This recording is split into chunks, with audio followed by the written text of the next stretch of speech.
nagtaas og boto si Inday Sara by about 200,000 votes, right? Pero giangat ang iyang boto. Plus, of course, gipanalo ang iyang anak dito sa Ilocos Norte 1st District.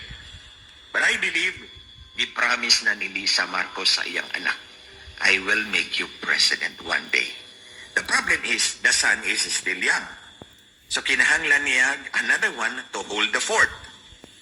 So given the present constitution, 6 years si Bongit, as she fondly calls him, so kinahanglan niya usa nga musingit para mag-qualify diyang anak by the 3rd term.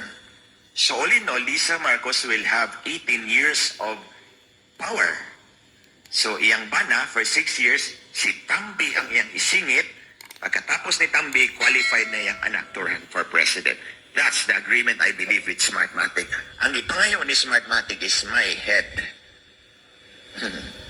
Kay hadlok si Smartmatic na matanggal. Anyway, bisag wa ko na-appointed, natanggal ramang gihapon siya. Diba? So, on the other hand,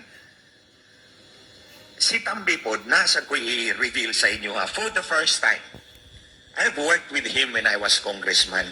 Pareho ming first term congressman natong 2007 until 2010. At noong 2010, o padung na sa eleksyon, nakaibalo ko na 10 billion pesos was coursed through him.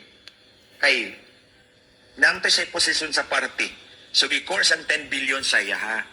So, nangayo ko sa iyaha. Ko, Martin, anyway, we're from the same region. Pwede ba akong humingi sa'yo ng pansimento ng kalsada ko? Kasi lubak-lubak yung kalsada ko sa Biliran. Biliran is an island, north of Leyte, west of Samar, south of Masbate.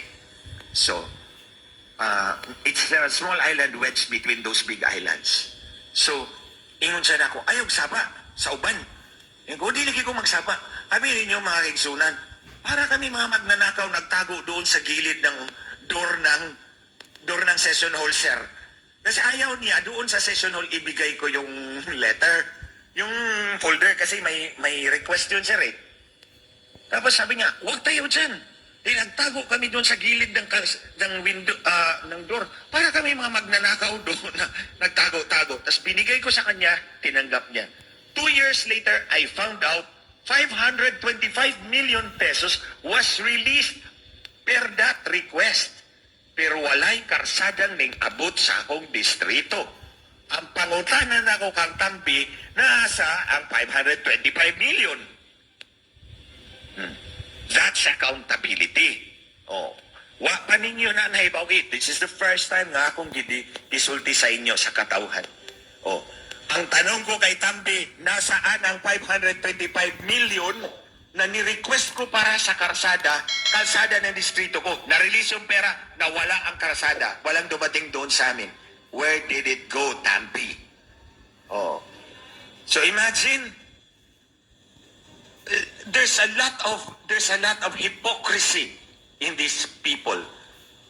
They went after Inday Sara. Yung pala, mas malaki yung sa kanya eh. Remember, that's only 525 yung sa akin. What about the 10B? Baka wala rin dumating doon sa iba.